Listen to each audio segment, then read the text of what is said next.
Magandang gabi na yata. Magandang gabi. Welcome to Luminous with Trixie Cruz Angeles and Ahmed Paglinawan. Today is Bad Hair Weekend or Chica Weekend. I did say we were going to do a live today, so I'm just waiting for your questions. Whatever questions pertaining to what happened during the week, pwede nating kasagutin natin kung kayang sagutin, ha? As long as we have the information, we'll be very happy to answer your questions this morning. This afternoon or this evening. But I understand na marami na naman nagtatanong kung pwede bang kasuhan this or that person. Yung mga ganyan. Pwede bang kasuhan? Halimbawa, si Maria Ressa for her mistake in saying 11 million instead of 11,000. This afternoon. Okay, so ang ko dyan is I think it was an honest mistake, or even if it wasn't an honest mistake, it was a mistake, and I don't think she intended to level up from 11,000 employees ng ABS-CBN to 11 million. And if she was talking to foreign press, siya naman din po ang magkakaroon ng credibility problem kasi masyadong malaking difference. Ngayon pa man, assuming that she did intend it, which I doubt, if she did intend it and say that it was 11 million or something like that, or even if it wasn't, let's say, what if she said, kasi remember yung sa EJ case, parang hugot yung number hugot kung she pulled it out of her ear or something like that. So let's say that she did increase the number, not by but by an amount that is still believable, and she intended it, at ang intention niya ay para makakreate ng gulo. So kapag ganon, then meron tayong we can examine yung actions niya kung meron ngang criminal liability dito. Dito kasi pumapasok yung mga inciting to sedition, inciting to rebellion. Kung yung binibigay mo na impormasyon ay panghihikayat o bahagi ng panghihikayat para umalsa ang taong bayan o tanggalan ng poder, o tanggalin sa poder, tanggalan ng mandato na legal ang isang public official, or tanggalin yung ability ng official na yon to perform his functions. So kapag ganon, may intention na ganon at hindi po simple mistake o hindi yung honest mistake. Pagdating kasi kay Maria Ressa, ang hirap gamitin yung term na honest, no? So, pero gayon pa man, assuming that it was an honest mistake, wala naman pong kaso dyan. Assuming that it was a dishonest mistake, it will depend on the intention and on what she said tended to do. So, kung ang tendency, halimbawa, false publications under Article 154 ng Revised Penal Code, ang mangyayari dyan is titignan yung tendency to affect the public interest, kung magkakagulo, or it will cause, it will affect the public interest. Kapag yung intention ay dito sa panahon ng pandemic ay para mag-cause ng anxiety, anarchy, confusion, ganyan, then it falls under the Emergency Powers Act. So yung mga ganon. So we will always look at the intention and the tendency doon sa kanyang sinasabi. Alam ko nanggigigil tayo kay Maria Ressa, pero we also have to distinguish yung kunwari, if it was really just a simple mistake, then kailangan natin pagbigyan na pagkakamali niya yan. Pwede naman natin siyang asarin, di ba? Pwede naman natin. Free speech din po yung pang-aasar natin.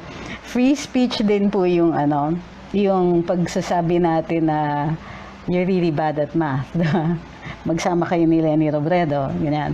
And sige, I can forgive yung mistake mo making 11 million, but we cannot forgive your mistake of turning a zero into 133 million, turning 133 million in tax liabilities into a zero. So, meron din ganon. So, yung tax liability niya is a completely different number that she cannot make excuses about. She needs a legal defense. Okay? So, check ko muna yung mga mas tingin ko, ang dapat talagang pinagsasabihan ay si Mr. Coco Martin. Kasi yung yung kanyang, in English we would call it a fulmination, yung rant niya online, at yung sinasabi niya, hindi na dapat tayo manahimik, dapat we have to do something about it. Yun, medyo skirting na siya, malapit na siya sa inciting to sedition. Malapit na talaga. Kasi kung sinabi niya, hindi yung, kasi ang hikayat niya was to speak up, legal yon. Pero kung yung hikayat niya, umalsa na, o tanggalin natin sa posisyon ng presidente, o magrebelyon, or to raise arms against the government, ayan na siya. Inciting to sedition, inciting to rebellion, yun na yung papasok na yung mga criminal cases na gano'n. So, babantayan din natin itong mga artista na nagaganyan. Ngayon, si Kim Chiu, my only piece of advice is huwag kayong hihingi ng legal advice or kukuha or tatanggap ng kahit anong advice sa legal dito kay Kim Chiu. Okay? So, wala kayong mapapala sa ganon. So, ayaw natin ng as much as possible, we don't want to insult them. Hinahabaan ko na lang yung pagkaintindi ko sa kanila, pero you don't have to do what I'm doing. Kasi natatawa ako dun sa mga hirit dun kay Cardo, dito nga kay Coco Martin, kay Kim Chiu, and they're so hilarious, lalong-lalo na itong kay Drew. Pero ako kasi iniisip ko, ang natamaan sa kanila yung kanilang hanap buhay, so ini-expect ko talaga na magagalit sila. However, if they want to rant online, ibig sabihin, they're free also, they're free and open for criticism dapat. So, you have to be ready if you're going to do something like that, if you're going to rant online. Di syempre, ang dami ba namang meron, ang dami ba namang hihirit. At lalong-lalo na, yung mga ganyan, when you hold yourself out, gusto mong sumikat, bumababa na yung evidentiary, tumataas yung evidentiary requirement for malice, dahil public figure na sila. So, libel is harder to prosecute kapag ganon. Lalo na pagka mga artista, yung mga sikat na to begin with. So, ang ko lang is, iniintindi ko lang sila. I mean, we can tease them. Of course, we're free to tease them. Pero iniintindi ko din, nagalit sila kasi hanap buhay nila yung tinirada natin. And unlike us, hampas lupa, dati, they didn't have to worry about where their meals are coming from. Tayo, sanay tayo sa ganon. So, yung mga katulad natin, mga rakitero lang or whatever, or who have fixed salary, syempre, sanay tayo sa hirap. Sila, parang matagal na, ever since naghirap sila. Alam ko, nanggaling din sila sa pagkadukha, katulad natin, pero, mas mahirap yun yung mahirap ka, yumaman ka, tapos babalik ka sa hirap, mas masakit yun kasi yung naghirap ka, tapos never ka nakatikim ng luxury, never ka nakatikim ng mas maiging buhay, mas mahirap yun. So sa akin, let's encourage them to rant openly, kasi nakikita natin yung pagkatao nila. Remember, every time they open their mouths, we get some kind of information. Anong information na yan? Minsan it's useless, di ba? Yung mga laman ko na rin ng rant ni Kim Chiu, and then she's talking about fools. Wala siyang, how do you call this? Wala siyang redeeming value in terms of education, pero nare-reveal naman yung pagkatao nila. So, meron pa rin tayong nadidiscover tungkol sa kanila. We may not learn anything new about science or law or even philosophy or the arts, but they reveal something about themselves and maybe the kind of culture na meron sila sa ABS, then we learn. Diba? We learn something. So, para sa akin, I like to keep people talking. Diba? Hayaan natin sila magsalita ng magsalita. Kasi, nalalaman natin, naman, a lot of people, they can't keep secrets So, yung iba, gigil na gigil magkwento, uy, aalsa pala tayo. Yan, ganyan nahuhuli yung mga conspiracies to commit rebellion, sa ganyan nahuhuli. Mga dakdak ng dakdak, cannot keep a secret, at saka mahihilig mag-rant, mahihilig mag-post sa social media. So the advantage of letting people talk is that they parang pinahuhukay mo ng sarili nilang ipanglilibing natin. So let them talk, let them it's also an outlet eh. Napansin mo, 'di ba, galit na galit si Cardo. Okay lang, kailangan niyang magalit, kailangan niyang mag-vent. Bigyan natin siya ng pagkakataon, and in the meantime, you see how he thinks. So para dun sa atin, ng mga dating fans ni Coco, ni Coco Martin, yung mga dating fans ni Coco Martin, alam na natin, di ba? Does he deserve our fandom? Does he deserve yung ating pagkataas ng tingin o yung pagtatangkilik natin? We learn, di ba? Marami tayong natututunan by letting people talk. Even if it's our enemies, we don't want to shut them up. Kasi yung mga madadaldal dyan, sila yung dahilan kung bakit nahuhuli natin yung mga iba eh. Halimbawa, take one person na alam natin hindi makatigil ng kakasalita, Sunny Trillanes. 'Di ba? You learn so much about his intentions sa kakasalita niya ng kakasalita. Remember what he said before na within the year bababa na ng below 50% yung trust rating ng Pangulo. Okay, sandali. Chal, 1 minute. Mad, may delivery. Delivery. There's a delivery. Sorry, may nag-deliver kasi ng So, nasa na ako kay Sunny.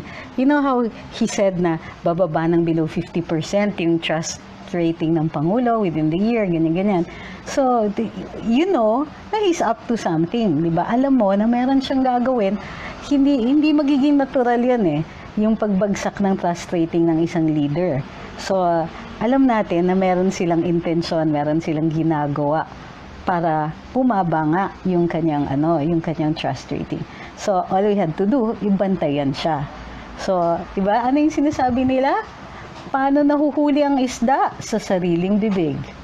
So, it's good to let them talk. That's why may freedom of speech. Sneaky din naman yung mga gumawa ng ating constitution. As long as people are talking, we also know what they're up to. They can't help it. Di ba? Ang nakakatawa dyan. Tama, sabi ni Ma'am Maria Martinez, what an irony nga. Suppression of freedom of speech daw eto naman sila, free naman sila nga. Yes, freedom of speech is alive and well, and we're free to talk about them also. We're free to criticize them, and we're free to let them know how we think. So, yun yung maganda. That's what's nice about the freedom of speech. So, we keep people talking. That's the reason why the Constitution guarantees free speech. And naman ko sa inyo, ako nag-enjoy ako watching them talk. Nag-enjoy din ako watching the people try to defend ABS-CBN. Marami sa atin natatakot sa exercise ng free speech ng ibang tao kasi we are afraid na may mako-convince sila. We should not. Kasi the answer to misinformation is more information. At kung naniniwala tayo dun sa ating panig, dapat meron din tayong substantiation para dun sa ating paniniwala. It helps us to think every time we demand a basis for certain things. So, halimbawa, may mag-a-announce. Kunwari lang to ha. Kunwari, ang announcement, extension of ECQ. We can demand. Bakit may extension? Ano yung basehan nito? Does the data support an ECQ extension? Marami bang nagkakasakit pa? Nakokontrol na ba natin? Ready na ba ang mga hospitals o hindi pa? Ready na ba ang taong bayan? Paano naman yung mga naghihirap na ngayon pa lang dahil hindi makatrabaho? Justified ba ito? So it's okay to ask. It's okay, and we are free to ask. Kasi if we don't, then how will the government monitor what our feelings are? Remember, successful ang OFWs pagdating dun sa PhilHealth. Ang tingin ko dyan is sa sobrang kakulangan ng information, then that is how OFWs will react to a sudden increase in PhilHealth. Para sa akin, all of these things, they can be solved with more information. So as long as people are talking, there's also more information. Now, not everybody is good. Not everybody is going to be honest with you. And not everybody is skillful sa communication, sa pagkakita ng impormasyon, sa pagbigay ng impormasyon. Yan na po ngayon, papasok yung ating tinatawag na better judgment. So it's up to us to determine kung sino sa tingin natin ang marurunong magbigay ng impormasyon. So, halimbawa, pagkakatiwalaan ba natin si Kim Chiu na magbigay ng legal information? Of course not, di ba? Pagkakatiwalaan ba natin si Coco Martin na magsabi ng tunay na sitwasyon? Of course not, kasi apektado siya. Do you think that he can be objective dun sa pagkikwento kung bakit ganito yung nangyari? Of course not. So, may mga basis tayo for evaluating all of this. So, yung mga nagtatanong, pwede ba natin silang kasuhan? As much as possible, we avoid yung pagkakatingin ng presidente, meron ba siyang kinakasuhan? Kaya nga hindi lilipad talaga yung sinasabi nilang violation ng free speech yung pag off the air ng ABS-CBN. How can it be? How can you say that the president is suppressing free speech? Ang dami-daming avenues for free speech. Di ba niyabang pa nila sa atin na ang TV Patrol umabot daw ng ilang milyon na views online? Paano ka na-suppress sa free speech mo? Gayong nagkaroon ka ng panibagong plataforma na by your own admission has been very successful. Diba? Okay, sabi ni Madam, makita ko yan ganda na sinabi niya, just accept the facts and don't twist the truth. Sabi ni Ma'am Lingaw. Agree, oo. Pero like with anything, sometimes the truth isn't evident at the start. Di natin nakikita right away. At madalas, di ba, maraming smoke and mirrors. Merong mga PR agencies who want us to see things in a certain light. Inaangguluhan nila. Gayon din yung ibang mga reporters, ibang mga newspapers, news, ganyan. May anggulo yan lahat. So, how do we now find out what the truth is? That's our own better judgment. Kaya maimportante na marunong din tayong mag-Google, marunong din tayong mag-check ng sources, ganyan. Sometimes people are giving us opinions rather than facts, and we also have to be able to distinguish kung ano yung difference, di ba? So, ayokong nagsisermon. Let me check your questions.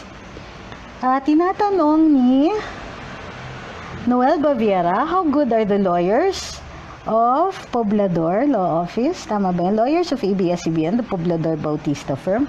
They're a very successful law firm. They're quite famous. And Mario Bautista and si Atty. Poblador themselves, the partners, are very, very good lawyers. Yun yung mga tipong when I was a new lawyer, yun yung mga, you would always be afraid of certain law firms.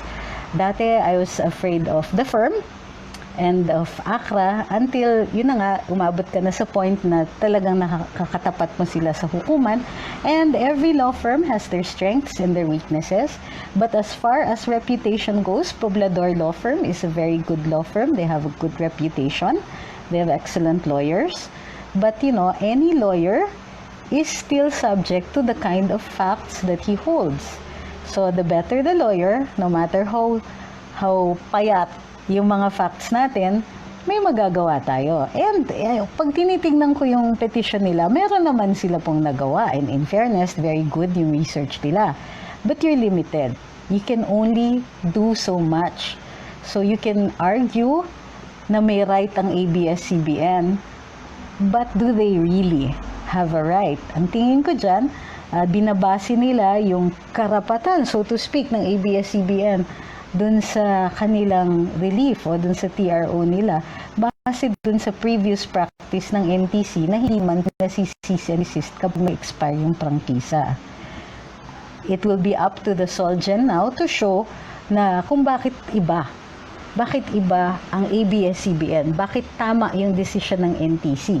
Kasi nga, may list nga na pinadala sa akin regarding kung ano yung mga questions ng congressmen na nakahanda in the 16th Congress kung bakit hindi matuloy-tuloy yung hearings doon sa sa Kongreso. Gusto niya chismax?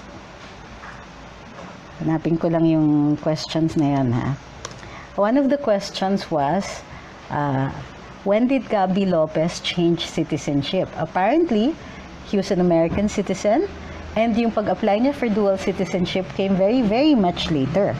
So, yun yung mga yun yung mga, that's one of the questions. The other was, meron bang accounting? Nung tinransfer back, nung panahon ni Mrs. Aquino, nung tinransfer back to the Lopezes, ang ABS-CBN, may accounting ba ito? Kasi, supposedly, during the time na hawak ng gobyerno, ang ABS-CBN, dinagdagan ang assets nito. And in fact, some of the assets which actually belong to PTV4, nasama daw dun sa turnover ng back to the Lopezes ng ABS. So, ang tanong, one of the questions was, in-accounting nyo ba yun? Could you show us an accounting of what was turned over to you? Kasi, matitignan, makukompare dun sa mga acquired assets during the time that the Marcos administration was holding ABS-CBN. Nakikita nyo? Ganito yon. So, na-turnover. Controversial pa ngayon kung bakit kinuha ng mga Marcos supposedly ang ABS-CBN. Yes, it was a sale. Pero yung character ng sale na yon, yun yung controversial. Ang sinasabi nung panahon ni Cory, pinilit daw ng mga Marcoses yung pagbenta at mababa daw ang presyo nito. Ngayon, hindi natin ma-resolve yan right now. Pero pwede nating i-resolve yung turnover. Ngayon, ang tinatanong ng Kongreso sa ABS-CBN, hinold ang ABS from 1972 up until 1986 or 87. During that time, may acquisition of assets ang ABS-CBN paid for by the government. Ano ang tinurnover sa inyo? Lahat ba, buong buo, including the assets na inacquire ng gobyerno? Kung na-turnover yon, nagbayad ba kayo? Kasi magkaka-unjust enrichment kayo. Pag binalik sa ABS-CBN, ay nagdag, binayaran nyo ba yung yun? So that was another question na hinanda daw ng mga kongresista na tanungin sa ABS-CBN during the hearings that were to be conducted. Ngayon, ang lumalabas pa is parang kasalanan ng Kongreso na hindi binigyan ng prangkisa ang ABS-CBN. Hindi nila kasalanan kasi hindi naman sila obligado magbigay eh. Pero ABS-CBN was obliged to answer the questions para mapakita nila na deserving sila sa prangkisa nila. Nung ayaw nilang sumagot ng tanong, edi hindi sinet for hearing kaya hindi natuloy yung kanilang prangkisa. Ganun lang po yun. Or at least, ganun yung sinasabi ng mga insiders natin doon who were in Congress at the time. Ito, ang tanong, how did you reacquire ABS-CBN? Yun yung first question. Paano mo na-reacquire ang ABS-CBN nung binalik sa inyo ni Cory? Was it a sale o binigay lang ito sa inyo? Question 1 yun. Sino yung mga owners na binalik? Kanino binalik? Exactly. Sino yung mga owners? And who were the stockholders in 1986 nung binalik yan sa inyo? Nagbigay ba kayo ng listahan? Tapos, how long have you held the frequencies for radio and television stations? Kasi ito ay one of those questions na tinatanong mo pero alam mo na yung sagot. Alam kasi ng gobyerno na kung ano yung frequencies ang tinurnover sa kanila kasi nga you're only allowed a certain number of radio stations and a certain number of television stations and channels under PD 576A. Ngayon, nung sinoli sa kanila, sumunod ba sila sa batas? Sumunod ba sila dun sa 5 radio stations, 5 television stations lang? Hindi. Ngayon, kailangan i-account nila those stations that were returned to you or stations that you put up yourself. Kasi kung nilagay lang nila yung additional station na yun, kailangan i-absorb sa gobyerno. Kasi hindi kanila yun, you're not allowed more than 5 stations. Okay? Tinatanong nila tungkol kay Gabby Lopez. Is Gabby Lopez a Filipino citizen? If he was, how did he acquire the shares of stock? And when did he acquire his citizenship? Kasi tuwing lumalabas siya up to 2002, US passport daw po ang ginagamit niya. Humihingi sila ng financial statements from 1986 to 2014, including tax payments, fees, and other charges. Yeah? That was another question na hindi po nila sinagot. What is World Tech Company? How many shares does it have in the company? And is it the same as ABS-CBN Holdings? Meron pang ganon, meron pang, oops, what is this company? Why are you a holding company? Do you have any other reason for existence other than being a holding company? How many PDRs, Philippine Depositary Receipts, did you issue? And who are holding these PDRs? That's a question they were asking back in 2016. Please submit the list of banks which you have been dealing with and how much do you owe each of them. Oh my stars, di ba? Kailangan alam. Hindi nila sinabi, hindi din nila sinagot yung tanong na yon. Do you have existing, is it true that you have a 1.6 billion loan with DBP which was written off? 2016 pa ito, tinatanong. And remember, kung kailan na-settle ito, long after that. So, ibig sabihin, at the time, hindi sila talaga ready humarap sa Kongreso. So, hindi nila pwedeng ituloy yung hearings kung ituloy yung paggaganitong tanong. So, partida yan, Presidente si Noynoy noon. Do you have existing contracts with independent producers, talent agencies, and talents? Please submit these contracts. Are you aware if taxes have been paid out of the payments made to these entities or persons? So, may mga ganun pa. Kasi, meron silang mga in-house talent agencies at meron silang yung mga ganun. Or they have special dealings with certain talent agencies na tinatanong ng Kongreso kung nagbabayad sila ng taxes. You have a big endorser or advocate a lot of issues and concerns for which you have set up foundations. Please submit a list of such entities and financial statements. So also something that they did not submit. Are you aware if the donors to any of your foundations and fundraising activities have been paying donors tax or gotten tax credits for these donations? So tax issues din sila. Marami silang tax issues. Are you aware? We have info that you receive donations or grants from foreigners and foreign entities. Please submit the list of things, such things. Yan po ang top of mind ngayon nung nagbigay sa amin. So, yun pa lang dun pa lang sa mga tanong na yon, hindi po nila sinagot at hindi po natuloy ang pagdidinig sa Kongreso ng franchise hearing, ng prangkisa ng ABS-CBN. Okay? Paki-check, audio check uli po tayo. 1, 2, 3, 1, 2, 3, 4, 5. Okay. Okay na tayo. So, yung mga tanong na yon, so there's several, choppy naman po ba yung ating Okay, may nananabotahe daw ng audio ko. Hindi, baka may sira na lang yung aking wiring. Hold on. Hear me pagka ganito. I'm using the phone's mic. 1, 2, 3, 4, 5. 1, 2, 3, 4, 5. Okay. You can hear that. Let me see, Can you hear?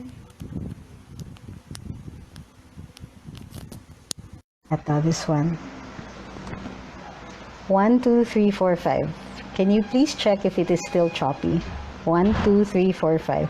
Ang tagal ng feedback kasi if I'm going to wait to see yung mga ninyo, may delay yan of about 30 seconds. Okay, 1, 2, 3, 4, 5. 1, 2, 3, 4, 5. Please check my audio. Alright. Okay. So, yun yung mga yan. Just to clarify the issues, kasi ngayon nagbabatuhan ng akusasyon. Sinasabi Kongreso may kasalanan, sinasabi ABS-CBN may kasalanan, sinasabi kasalanan daw ni Presidente kasi galit na siya at kaya hindi natutuloy yung mga hearings.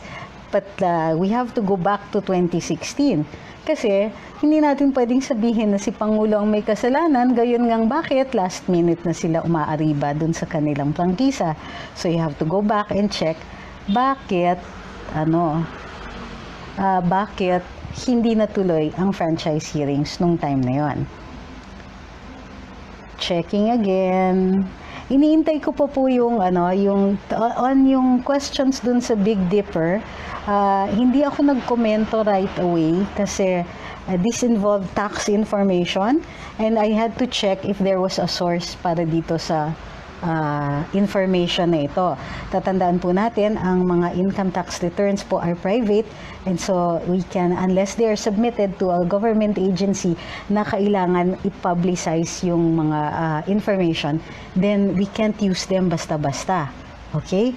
So, nag-iingat lang po tayo. Ngayon, na may nag-claim na siya yung source dito, pwede na po natin himayin. So, you have to give me some time. In the meantime, finorward ko yon kay Attorney Nick Nangit, who is a tax lawyer, and I'm going to wait for his comments bago natin pag-usapan dito. Sabi, Kim, Chiu and Coco should be watching you now. Alam nyo, kung pinapanood ako ni Kim Chiu at saka ni Coco Martin, I would still be very flattered. Kasi, it also means na marunong silang makinig kahit sa mga opinion na hindi sang-ayon dun sa mga opinion nila. So, if they're listening to me, then I think we should congratulate them for being open-minded enough to listen to adverse opinions. Importante po rin. Kahit sa atin. Kahit minsan, nabuwisit ako pagka nakikita ko yung mga opinion ng ibang tao na walang basihan o puro batikos lang or name-personal or puro ad hominem, hindi po pwedeng ganon. I don't need to see mga comments na minumura lang ako, mga ganyan. Hindi na kailangan yon. Hindi na talaga. So, yun yung mga, okay, so, okay na ba tayo? I need to see your questions now. Ano yung mga questions niyo? Ay, Happy Mother's Day pala sa lahat for tomorrow. Especially dun sa mga nanay ng mga kaibigan natin. Thank you very much because you raised my friends very well. I would like to thank all the mothers of all our good people kasi ang galing ninyong magpalaki. Maraming salamat. At kayo yung dahilan kung bakit maayos na yung mundo natin, di ba? Malaking pasasalamat din ako, kailangan ay pagdasal natin, yung nanay ng presidente natin, sumakalangit nawa. Because kung hindi ganon ang kanyang pagpapalaki sa anak niya, he will not turn out to be this kind of president. So maraming salamat. Madam, kung nasan ka man ngayon, yung mga religious dyan, pakiusap ako, pagdasal niyo naman yung nanay ng ating Pangulo at pasalamatan natin. Maraming salamat dahil sa ginawa niyo para sa amin. Malaking bagay din po yun, yung pagpapalaki niya sa ating Pangulo. Okay. May pa-campaign ang sabi ni Jertan, may pa-campaign ang ABS-CBN na laban kapamilya. Naka-receive ako ng email. Currently, 5,574 ang support para sa kanila. They're free to do that as long as ang paghihikayat nila ay hindi pag-aalsa o hindi related po dun sa pagtatanggal sa poder ng ating Pangulo or ng kahit sinong mga government officials natin o hindi makakaapekto sa ating public interest. Ang hinihingi kasi nila is ibalik ang ABS-CBN, which means that they are asking for an extrajudicial remedy. Kasi yung may mga remedy, ang ABS po, nag-file na sa Supreme Court for a TRO on the cease and desist order. Ang tanong natin, dapat tinatanong natin sa kanila, bakit nang hihikayat kayo ng suporta ngayon? Akala ko ba meron kayong kaso? Hindi ba kayo naniniwala sa kaso ninyo? Hindi ba kayo confident na meron kayong karapatan na kayang-kayang ipaglaban at makikita ng pinakamataas na hukuman yung panig ninyo? Because if so, ano ito? Diba, anong tong paghihikayat na ito? You're trying to get popular support? Hindi naman po nakikinig dapat ang Supreme Court sa popular support. At hindi dapat natin pinipressure ang ating Supreme Court to decide in favor of a majority, of a noisy majority. It just should not be done. Kasi the court will decide based on law, on facts, and on reason. Sir Al, Sorry, yung naririnig niyong ingay is the dog asking for water. So, marunong siya humingi ng tubig eh. Water daw, si Yoshi. Oh. What he does, yung dog ko kasi pagka, yung dog namin, pagka nauuhaw siya at empty yung kanyang water bowl, hihigit-higitin niya para maingay yung floor. Maingay sa floor, so that means he wants water. So, pasensya na po, na-interrupt na naman tayo. So, yun. I want to know from ABS-CBN kung naniniwala kayo sa kaso ninyo, ano itong laban na sinasabi ninyo online. At saka ano itong pinanghihikayat nyo ang taong bayan na isoli sa inyo ang inyong korporasyon. Akala ko ba ang ginamit ninyo ay legal remedy? Extra legal po ito. Hindi ito paraan para manalo sa inyong kaso at hindi po ito paraan para tumaliwas sa batas. If you want your law, why aren't you in Congress now asking for your law? And even more curious, even more mysterious, di ba? Ang laking misteryo. Bakit yung mga tao na may power na gumawa ng batas, ang hinihikayat nila maglabas ng permit? Di ba? Ulitin ko ha, ang pinakamalaking misteryo dito is yung mga taong may power na ituloy yung broadcast ng ABS-CBN, yung may power gumawa ng batas para bigyan sila ng prangkisa, hindi ginagawa at ang pinipilit nila ay hindi legal na paraan. Bakit? It's time for us to ask these really tough questions from them. Why isn't Congress creating a law and forcing the executive to give a permit to allow ABS-CBN to do what they are not allowed to do by the Constitution? Di ba? Tanong natin kina Coco Martin. Kung talagang gusto ninyong maisole ang ABS-CBN at makabalik na kayo dun sa dati ninyong ginagawa, then please ask the hard questions. Hinihikayat ng Kongreso na mag-issue ng permit ang NTC taliwas sa batas. Samantalang nasa kamay nila yung paggagawa ng batas para matuloy yung pag-broadcast ng ABS-CBN, hindi po nila ginagawa yon.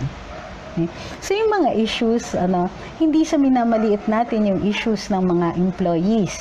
Pero actually, ina-uphold natin yung karapatan nila. Mga ABS-CBN employees, bakit ang inaaway ninyo yung mga natutuwa? Yung mga followers ni Duterte, yung presidente, bakit sila yung inaaway nyo? Kami yung inaaway ninyo. Ang hindi nag-issue ng prangkisa ay Kongreso. At hanggang ngayon, imbis na mag-iingay sila sa mga kapwa kongresista nila na ipasa ang prangkisa, hindi nila ginagawa. Parati silang nakatutok dun sa permit. Aanhin naman ng NTC aanhin naman ng ABS ang permit nila.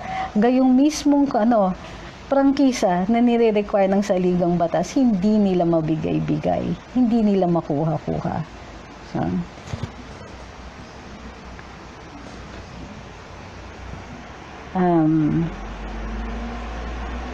bakit kaya, tinatanong ni Sunny Diskaya, bakit kaya ang ABS, imbis na magpakumbaba at makiusap sa pamahalaan, parang taliwas pa ang ginagawa nila? Talagang kinakalaban pa nila ang pamahalaan. Alam nyo, marami kasing bahagi ang pamahalaan.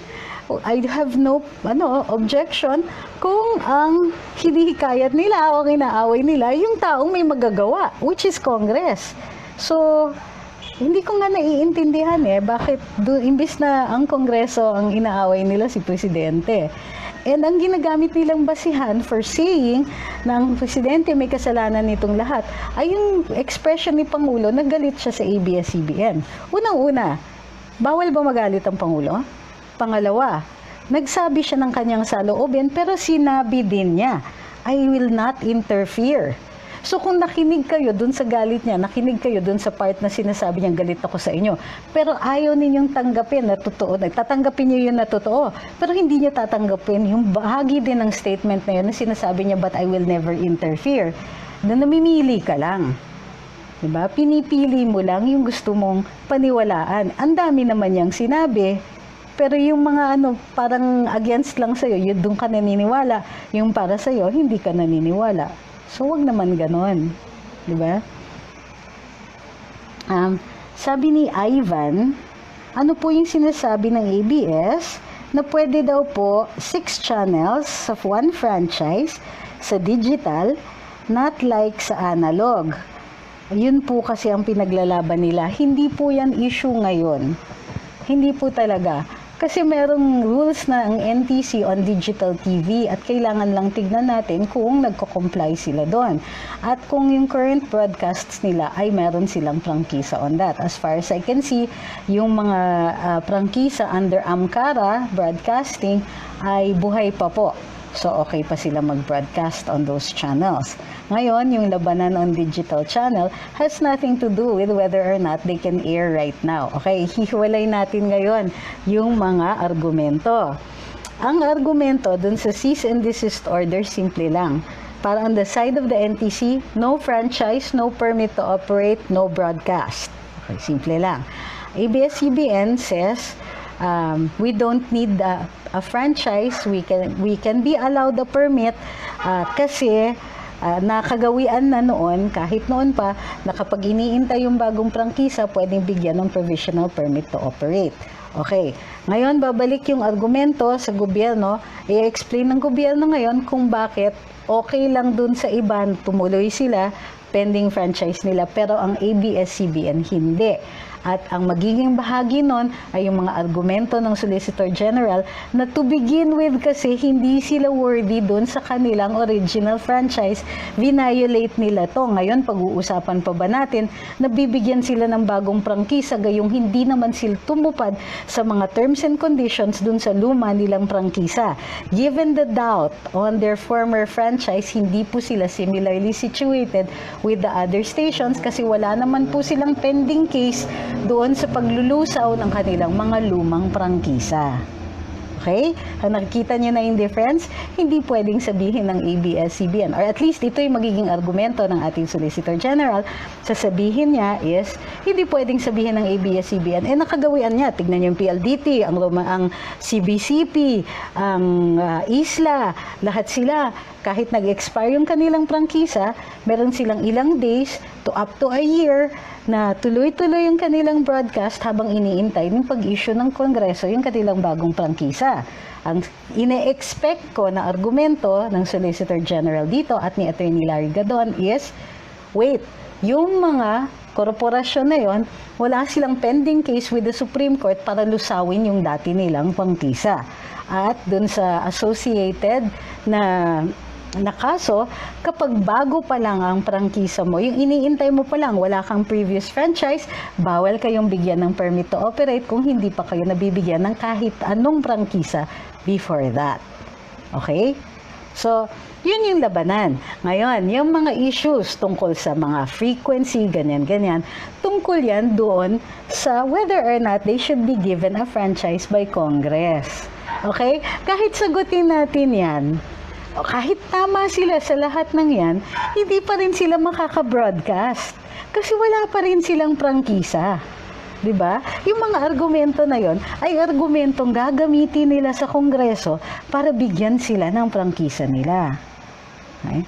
Hindi siya relevant, kaya hindi ko sinasagot na madalas yung mga ganong klaseng tanong kasi nga, hindi siya relevant yung sa pag-off the air ng ABS-CBN ngayon. Ang pag-off the air nila ay dahil wala silang prangkisa.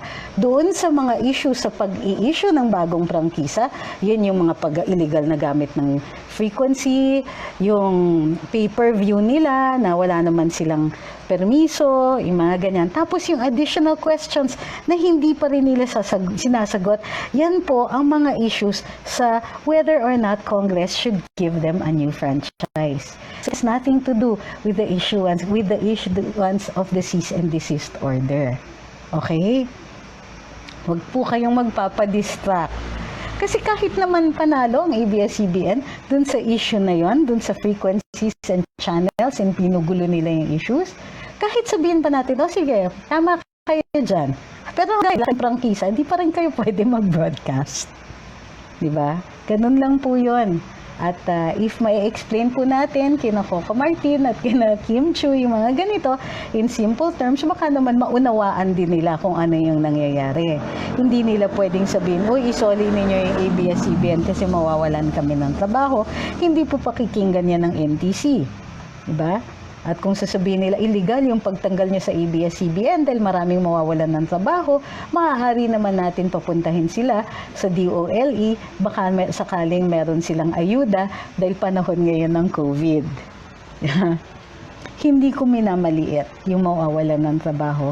Hindi natin pwedeng pagtawanan yon o pwedeng gawing basihan ng pagkakaligaya nito. Pero anong gagawin natin? Dapat pinaghandaan ito ng ABS-CBN. At sila po ang may karga dun sa responsibility sa kanilang mga employees. I-explain din nila sa mga employees nila kung bakit hindi sila nakakuha ng bagong prangkisa, gayon ngang hindi sila sumasagot sa mga tanong na hinanda ng mga kongresista natin noong 2016 pa lang. Okay? Guys, hindi ako sasagot ng mga issues na nire-raise ni Chiu. Hindi po yan fair. At saka ang mga nire-raise po niya na issues pertains to the hearings in Congress, not to the cease and desist order issued by the NTC. Kasi nga naman, mas simple lang yung sa NTC. May prangkisa ka ba? O wala.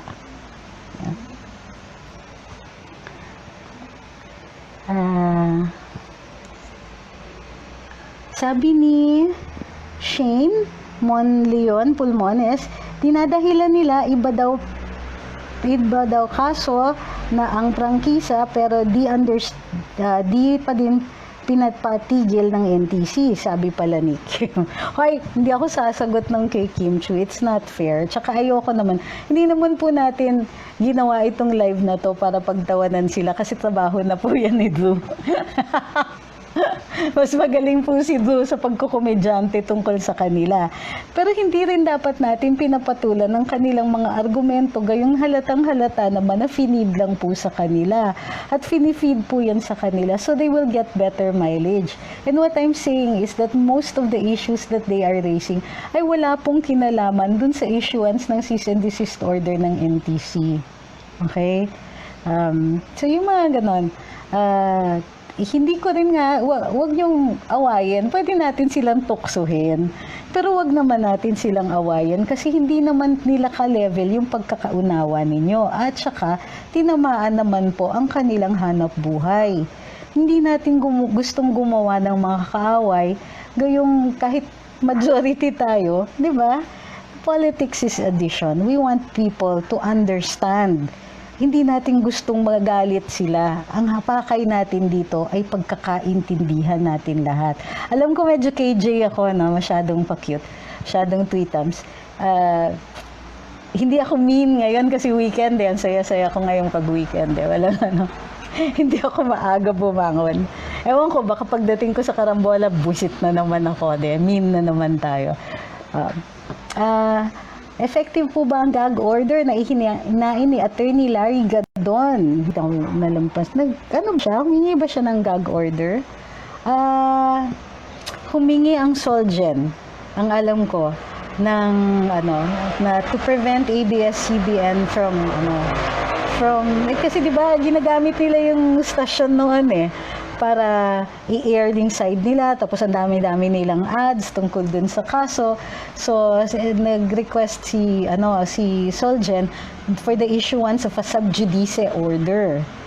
So, wala pa po kasing resolution ng Korte Suprema. So, as of now, pwede pa po sila magtuloy-tuloy ng pananalita. So, it's really up to Attorney Larry and the Solgen to ask for a sub judice order para patas po yung laban. Ang kaso, pagka nag-issue ng sub judice order at tapos covered lahat, including tayo, then mapapatahimik din tayo about the issue. Diba? So ako, unfair yung advantage ng ABS-CBN noon nung nag-broadcast sila. Nag-broadcast pa rin sila. So I don't know how you can stop them. Sub judice order lang talaga. Sabi ni Ferdinand Guarin, halimbawa po yung TRO, hindi magtagumpay. Ano po ang... nawala. Ano po, shucks, nawala. Ulitin ko ha, pero hindi ko na mahanap. Nasa na po ba yun? Anong mangyayari pag hindi magtagumpay ang kaso ng ABS-CBN? They remain off the air until they can get a new franchise. Tapos, pag napaso yung ibang mga franchises nila, maaari din issuean ng cease and desist order lahat yon.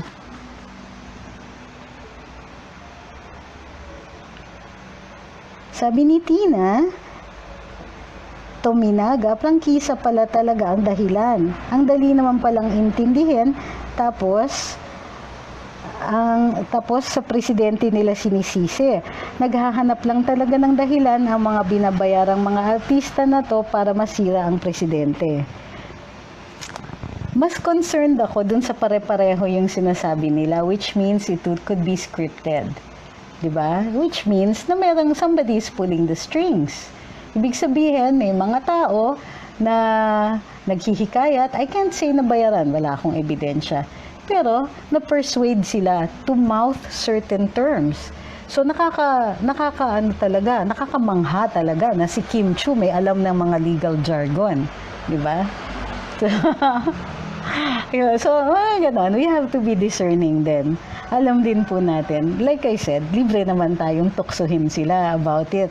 Pero intindihin din natin na kaya sila galit dahil nga tinamaan yung kanilang hanap buhay and they don't know any better. Hindi naman sila well-versed in the art of argumentation. Hindi naman po nila yata alam yung batas. But they're free to learn at pwede naman natin silang i-explainan kung gusto nila, pwede silang magtanong sa atin kung gusto nila, and we will also be honest with them. Ganun po yung mas gusto ko po kasi yung magkaintindihan tayo at sana maintindihan nila. Meron din kasing aabot din sila siguro sa point na ayaw nilang intindihin, then hayaan na rin lang natin sila. But like I said, kung gusto nilang makipagyera patani online, hindi rin sila magtatanggumbay sa ganun. Ang dami natin eh. 'Di ba? At kung sino yung dapat nakakaintindi, dapat umintindi na lang. Ganun. Can you imagine kung dakdak sila ng dakdak tapos hindi sila pinansin? Mas nakakahiya yan. So, lahat rin tayo, dapat handa rin tayong paliwanag sa kanila. Hindi lang yung ready tayong makipag-away, 'di ba? Ready tayo dapat makipag-away, pero ready din tayo mag-explain. Kasi malay nyo, ma-convince natin sila, 'di ba?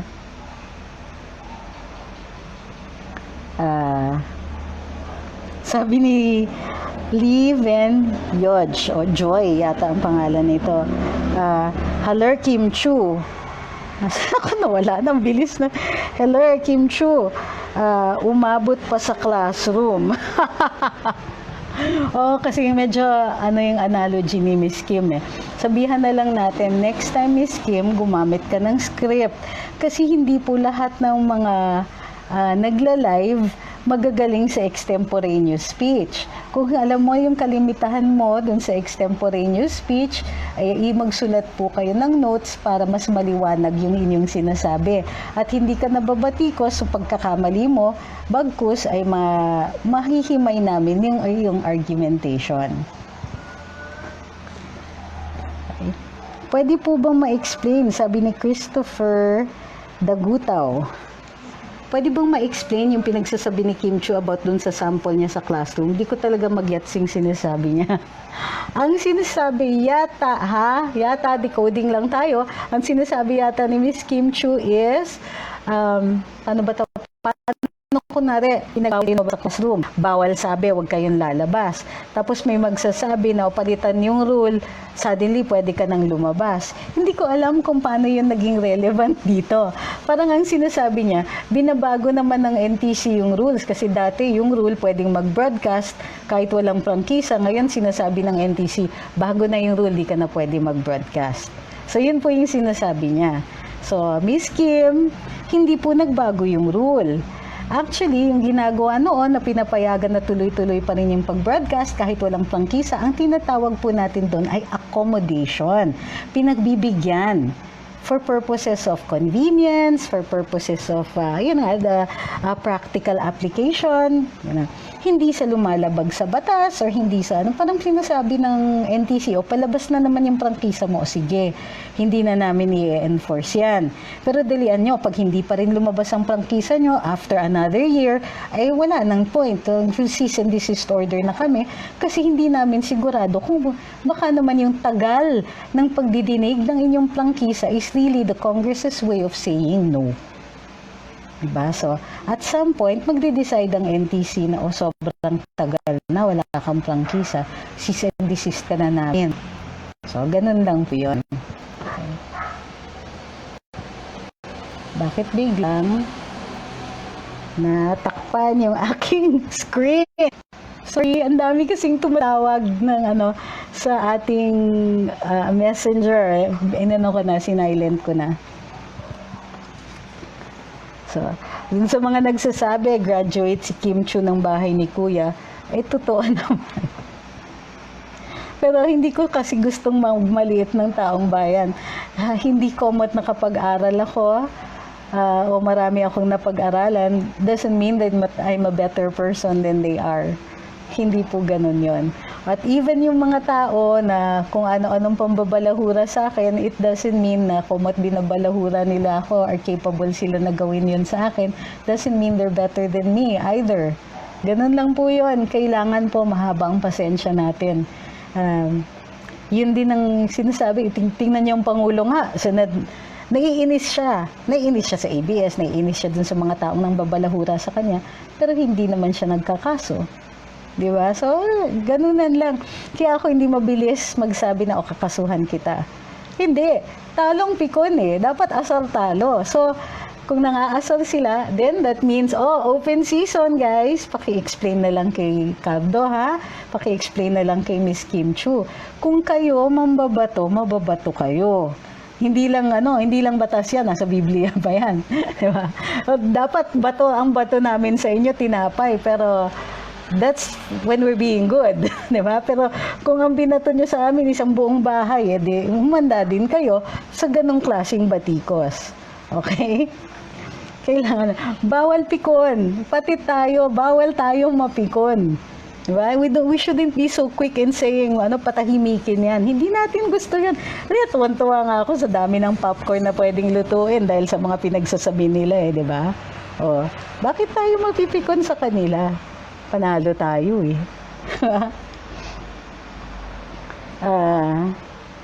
Sabi ni Archiel Sario, gumagawa nga sila ng mga teleserye na inaabangan ng lahat na mananaig ang katotohanan. Tapos ito sa reality at tinatakpan nila ang kasinungalingan. Maganda po yung analogy ninyo.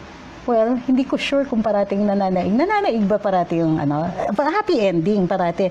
Pero sa dulo yon, sa dulong-dulo ng teleserye, kung ano-ano munang katarantaduhan na nangyayari, ang dami-daming krimen, bawian, revenge, chuchu, in between, pero happy ending sa dulo. Parang action movie lang, di ba? Yung sinasabi ko sa inyo, parang pansit canton yung mga action movies natin, lalong-lalo na dati nung ko kami kasi, pumunta kami sa probinsya, kami ng ilang kaklase ko, sumakay kami ng bus, yung bus na walang aircon. Tapos yung pala, noon ko palang nalaman na pag sumakay ka ng bus na walang aircon, action movies yun. So, tuntua ako na natatawa ako dun sa mga action movies kasi parang walang katapusan yung bala nila dun sa barel, di ba? Tuloy-tuloy yung pagbabaril nila. Ang galing-galing pa nila. Tapos isang kamay lang. Minsan siya, pistol lang yung hawak ng inyong bida. Tapos yung kalaban niya, puro ang hahaba ng baril. Nakabandolier pa, dami-daming bala. Tapos siya, lang, pistol lang. Handgun lang. Tapos sa umpisa, may mamamatay. Ipaghihiganti niya yung namatay. Tapos, mahuhuli siya, matatalo siya, pahihirapan siya, etc. Tapos, magnanaig siya later on, lalaban siya na sobrang bonggang galing. Tapos, sa dulo noon, may wedding. Kakaiba, di ba? Kahit paano talagang hilig natin sa kasal. Tapos, in between that, meron pang dati mas malala pa meron pang mga fantasy dream sequence na may sumasayaw. Hilig natin sa ganyan. Minsan kasi, iniisip natin na yun na rin yung narration ng ating buhay. Na gano'n yung nangyayari. Hindi po parating gano'n. Hindi po parating happy ending yung ating politika. Minsan po nananaig talaga yung masasama. Dapat laban lang talaga ng laban. At anong pinakamalakas nating instrument para sa paglaban? It's still information. Kaya nga galit sila sa amin, di ba? Kaya galit sa mga vloggers yung kabilang parlor. Kasi it's a weapon eh. Information is a weapon. When you know what's going on, hindi ka na madali maluloko. So yun yung point natin ngayon. Kaya tayo nagchichikahan kahit pag weekends. At hindi lang ito para dun sa mga addict sa karambola na hindi makasurvive ng weekend nang walang pinapanood. Okay. Oy, ibang questions naman. What can you say about Maria Ressa? Yung sinabi nga niyang 11 million. Sinabi na natin yan. I think it's an honest mistake if you can link the word honest to Maria Ressa. Or if not, it was just a mistake. Pwede natin siyang pagtawanan, pero I don't think there's a case that can be made for this. And even if there is, gagawin ba natin yun para sabihin lang niya na inaapi pa rin siya? Wag sa pipitsuging kaso. Kasuhan natin si Maria Ressa for things like tax evasion. Mga ganyan. Mga failure to declare, perjury, ganyan. Yan yung mga kinakaso. Because then, those are serious violations of the law. Pag lahat na lang, yung tipong araw-araw, pag mali yung pagtawid niya, arestuhin natin, jaywalking. Pwede naman natin gawin yan. Yung konting, dumura lang siya ng konti. Violation ng ECQ. Pwede naman natin gawin yan. Pero at some point, sasabihin na nila na harassment yun. And it actually will be. Pero sa ngayon, serious violations yung mga tax evasion. Hello, 135 million ba naman ang hindi mo binayad in proper taxes? Hindi. Diba? Nakakasuhin natin yan. Kung maliliit, Diyos ko, asarin na lang natin online. Diba? As long as we're not committing any libels, go lang. We're free to comment on her. We're free to say that she's ridiculous. That she looks ridiculous. She acts ridiculous. She speaks with ridiculousness, with absolute lack of logic that makes somebody look comedic without meaning to. Pwede natin sabihin yan. And, yeah, she hates it. Go lang. She hates it, but it's perfectly legal. Diba? Ganun lang, laban. And information. More and more information.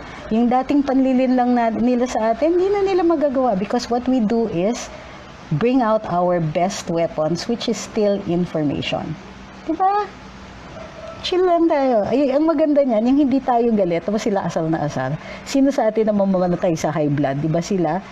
Remember, pag gising nila bukas ng umaga, presidente pa rin si Duterte at majority pa rin tayo. And we are still going to dictate who's going to win in the next elections, not them. Dahil sa dami natin. So, all we need is for the right information. At saka, syempre, pwede natin silang asarin. Bawal pikon. What will happen kung walang katulad nyong nag-i-explain ng ganito? Kaya, sabi ni Ma'am Mary Lou Gison de la Cruz, I think that kung wala ako, there will always be somebody else. Hindi naman kami irreplaceable. Nagkataon lang na nandito kami. But without us, there will be somebody else. Somebody else will explain. So, ganun lang po yun. Nobody is irreplaceable. But there's some people who are more lovable than others. So, yung ganun na lang. Halimbawa, si TP, a lot of people find him lovable. So, in that sense, he's irreplaceable. A lot of people find Mocha very kind-hearted. And so, in that sense, she's also irreplaceable. There are other kind-hearted people, pero her unique personality makes her lovable. TP, same thing. His unique personality, his humor, diba? It makes you enjoy watching him or reading him. But without us, there'll be somebody else. Yun nga lang, sometimes it will be more difficult or it might be easier. You never know. Sabi ni Mama, nabasa mo bang analysis of ABS-CBN problem regarding... Napin ko na nga dito na lang. Sabi ni Edwin,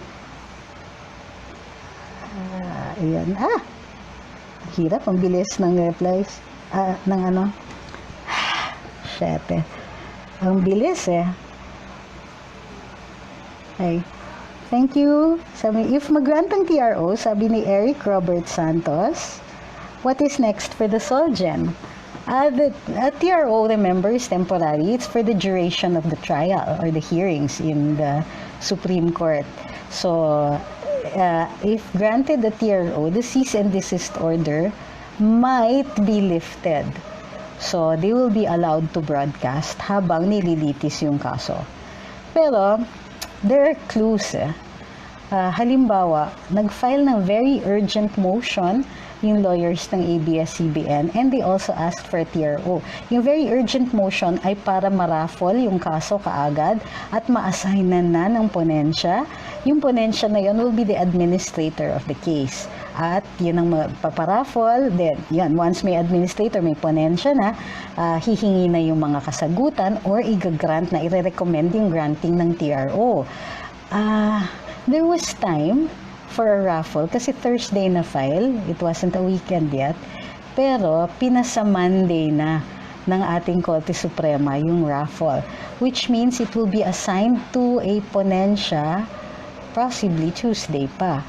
And that means it will be a while because it requires also the NBank to grant the TRO, so it will take longer.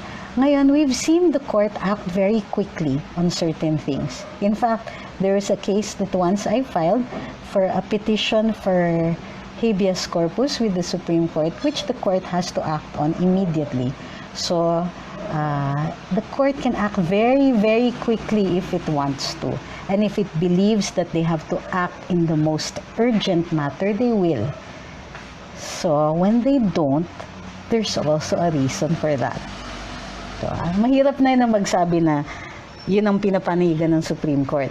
Pero the fact that they still had another day or whatever to conduct the raffle means that they did not feel it was that urgent. Yeah. Beyond that, hindi na tayo pwede mag-guess tungkol sa ginagawa ng Supreme Court. But we're free to think why they did not think it was urgent.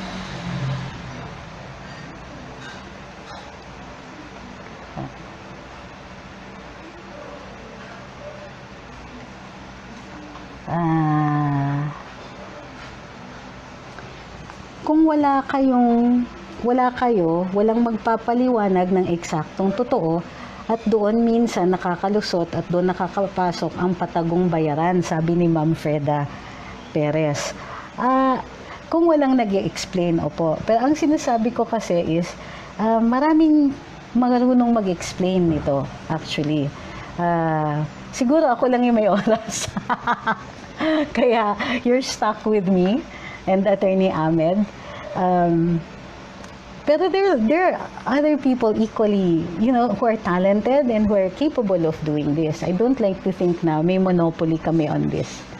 Pero maraming salamat po kasi marami akong nakikitang compliments. Hindi ko na po binabasa yung mga yon kasi super jahe naman, di ba? Parang kinompliment ko sarili ko. Maraming salamat para dun sa mga compliments. Sa totoo lang, nababasa ko talaga lahat yon. So, sometimes ang feeling namin, we don't really deserve this, pero maraming salamat pa rin dun sa pagbibigay ninyo. Kasi syempre, it makes our day. Meron ding nagpadala ng pagkain, si Ma'am. Hindi ko alam kasi kung pwede kong banggitin yung pangalan. Maraming salamat po. Kasi umabot pa dito, hanggang dito yung pagkain. Maraming salamat, Madam. We'll be on Karambola on Monday. Wala na kasi po akong nakikitang mga tanong. What is your assessment on Cayetano? Sabi ni Carlo Parker, Diyos ko, talagang gusto niyo magkaroon ako ng kaaway. Pero maliwanag naman po sa mga posts namin na Speaker Cayetano is acting the politician. Okay, nagiging politiko siya dito. Maliwanag na maliwanag yan. Nangangako siya, yung parang he wants to assuage, ABS, tuloy pa rin kayo makaka-broadcast. O Pangulo, hindi namin sila bibigyan ng prangkisa. Everybody happy, di ba? Well, that's not so. We're not happy. Kasi Bakit pa tayo nagkaroon ng batas, di ba? Bakit? Sinabi, maliwanag sa saligang batas, no franchise, no broadcast. How are you going to explain this to us? How are you going to explain to jeepney drivers that their franchise is different from a broadcast franchise? Broadcast franchises, because they're very, very expensive, they have to be allowed to continue. Pero for the jeepney driver, hindi man malaki ang kita nila, it matters to them. One day na hindi sila makalabas, it matters to them. So, no, politically, it will be a very, very bad move. If there was a way, sana, to legally resolve this, without ABS going off the air, I'm sure we could have done it. Congress refuses to grant the franchise. So, libel tama sino ba yung nag-libel? Si Congressman Atienza? He's right. Even at the start naman, Congressman Cayetano kept saying, oh, there's plenty of time. Oh, there's plenty of time. Ay, hindi pa namin kailangan i-discuss yan. Pwedeng during the State of the Nation of the President. Pero remember, iba yung statement niya last year. Last year, sinasabi niya, there's plenty of time. Noong February, he stopped saying there's plenty of time. And instead, he said, ay, pwede naman namin i-discuss yan after the State of the Nation. Oh, NTC, issuean nyo na lang sila ng NTC, issuean nyo na lang sila ng provisional permit to operate para tuloy-tuloy ang pag-broadcast nila kahit wala silang prangkisa. Kasi actually, matatagalan pa kami dyan eh. Diba? There's a difference between saying, oh, there's plenty of time. Plenty of time meaning di-discuss ninyo and you will actually do your job. Pero later on, hindi na nila sinasabing there's plenty of time. There was no more time and they were saying, oh, dun sa next Congress na, or after the President, gives his State of the Nation, doon na lang natin pag-usapan yan. Anyway, tuloy pa rin naman kayo mag-broadcast. Eh di syempre, laking gulat niya nung nag-cease and desist ang NTC. I don't want to waste galit on Speaker Cayetano because he's always been a politician. Matagal na nating alam yan. Bakit tayo nagugulat? Di ba? Hindi dapat tayo nagugulat. Ganyan siya talaga, even before. Kaya, ewan ko, kung dito sa mga tao sa Taguig, kung bakit tuloy-tuloy pa rin siyang nananalo, they must see something in him. Ganun lang po yun. Jojo Robles didn't like Speaker Cayetano and he had his reasons. Pero for me, I'd rather stick to the issues right now. What are the issues? Do you have a franchise or not? No franchise, don't broadcast. And all of your artistas crying about losing their jobs isn't going to change the fact that you have no franchise. Kahit 10 kaldo pa dyan na magsabi, balik nyo yung trabaho namin. Pag wala kayong franchise, wala. Iyak kayo. Kahit 10,000, kahit 100, kahit 11 million pa nga ang sinasabi ni Maria Ressa na wala na ng trabaho, kailangan maglabas ng franchise. Eh wala eh. And whose fault is that?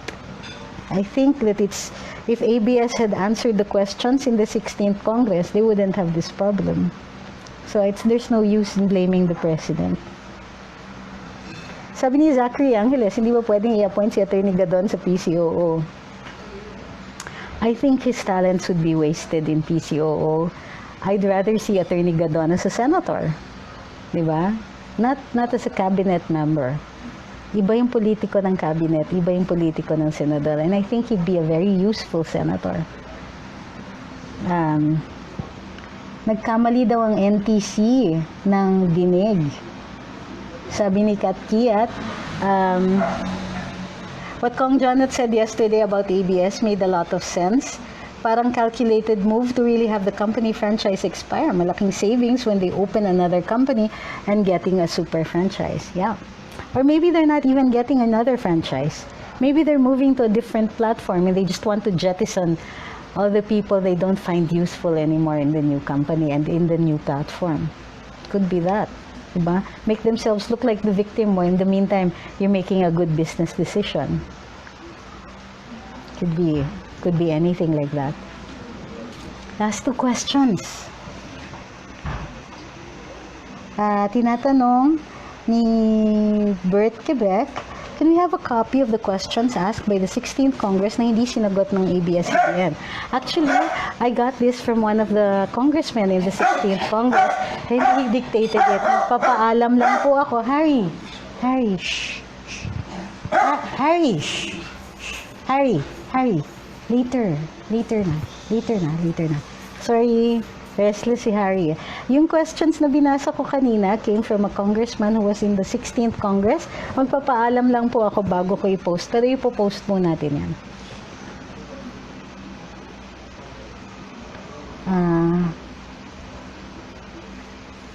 Could that be sadyang sabi ni Joy Lau, sorry, sayang nga nadaya si Atty. Gaton, binoto namin, yung isa nagsayaw lang ng budots, nanalo naman, walang kwenta. Electoral reform pa rin. We have to support Senator Amy Marcos kasi tuloy-tuloy pa rin siya before the lockdown ng hearings on electoral reform. At tandaan niyo po, wala siyang kakampi. Halos wala siyang kakampi sa mga senador. Think about that. Bakit halos walang kakampi si Senator Amy when everybody should want electoral reform, di ba? Anong ayaw nila? Yan ang matinding misteryo.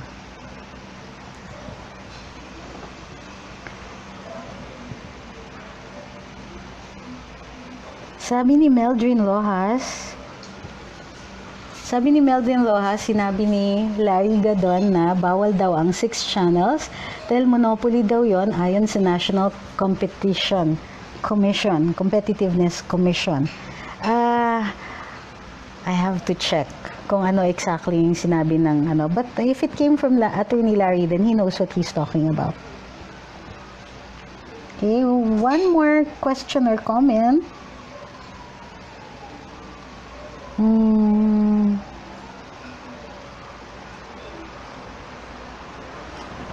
Tingnan ko. Sorry, ang bilis ha, kasi hinahabol ko eh.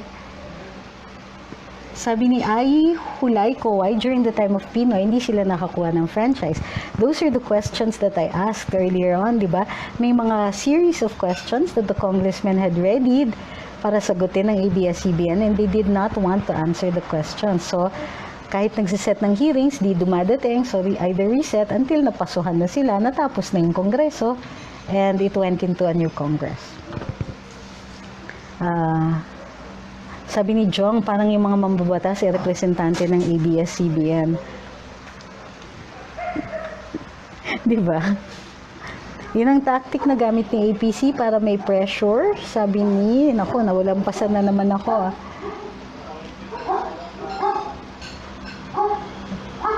Sabi ni Shun Lian, hi Harry. Si Harry naririnig ninyo. Oh, kasi meron siyang tinatahulan na tao, actually. Para dun sa nagsasabing tumakbo ako ng senador, no, I'm really happy where I am right now. So, dun sa sabi ni, si Ma'am Annie nandyan. Sabi ni Jonathan Seno, sino ba ang kalampagin ng mga marino? Hindi ba kayo tutulungan ng marina? So, anong kailangan ng mga ating marino? Sabi ni... Ay, naku, nawala. Sabi ni Ellie Laurente, ayaw nilang masapawan kay Amy Marcos kasi sa lahat sa kanila siya ang matalino. Well, Senator Amy certainly is very, very, very, very sharp, very smart, and very politically savvy. Anak siya talaga ng tatay niya. But she will still need our support. Kailangan pa rin po natin ipalaganap yung kanyang mga ginagawa for electoral reform at alamin natin kung sino yung mga senador o kongresista na nagpipigil nitong reforma na ito para alam na rin po natin kung sinong babantayan natin. Pero alam nyo, sa totoo lang, without real electoral reform, we're bound to keep repeating mistakes at hindi mawawala yung mga kalaban natin. So, something to think about. Ako rin, I have to think, how are we going to solve this issue? Kasi kailangan natin na baguhin na yung electoral system natin and it is only by law that we can do this. Eh kung yung mga kongresista at senador, karamihan ay nag-benefit dito sa sistema na ito. They're not going to want to change it. So medyo vicious cycle po ito. So yun na lang po. Maraming salamat. It's been a good weekend so far. I hope hindi kayo masyadong naiinitan kung nasa Pilipinas kayo. At for everybody who's abroad, I hope you're not too homesick. Diba? Tsaka sana hindi kayo masyadong naaapektuhan ng yung mga lockdowns. Maraming salamat. Kung hindi pa po kayo sumusunod sa Luminos, nagla-like or nagfa-follow, please go to our page and like and follow. Tapos, i-click nyo po yung see first at saka yung notifications dito, upper right-hand corner of your laptop. Merong notifications, there's a little bell sign para next time nag-live po, maabisuhan kayo, meron po kayong notice. Sa mga nagre-reklamo na hindi ako nag-a-announce ng ating mga live, minsan, ina-announce ko naman po, this today weekend kasi sinabi ko naman may live, pero yes, I apologize, hindi ako nagbigay ng oras. Minsan, sinasadya namin kasi inaabangan tayo ng trolls nang gugulo sa comment section. Pero sige, next time we will announce beforehand yung ating live. We will try to do a short one tomorrow para hindi naman po kayo magsawa. And let us know in the comment section what you want us to talk about. If we have time tomorrow, Atty. Ahmed, then I might do another live tomorrow. Last question, sabi ni John Eman, what should ABS-CBN have done? They should have answered questions. Diba? But if not, if they were planning on moving to another platform anyway, they should have been honest about it. Pero meron kasi sila ibang pakay eh. Why do they want to look like the victim here? They're still up to something. It's not very clear what they want kasi they can move to an online platform very, very easily. So there must be something else that they want. That's why they want to look like victims for now. Let's figure that out. Sige, hahanapin natin yung dahilan na yan. Maraming salamat para dun sa lahat ng sumubaybay ngayon, sa lahat ng nag-like at nag-share. Maraming salamat. If you haven't done so, please like and share this video. We'll see you tomorrow. If not, nandun to kami sa Karambola at saka Tambayan on Monday. See you then.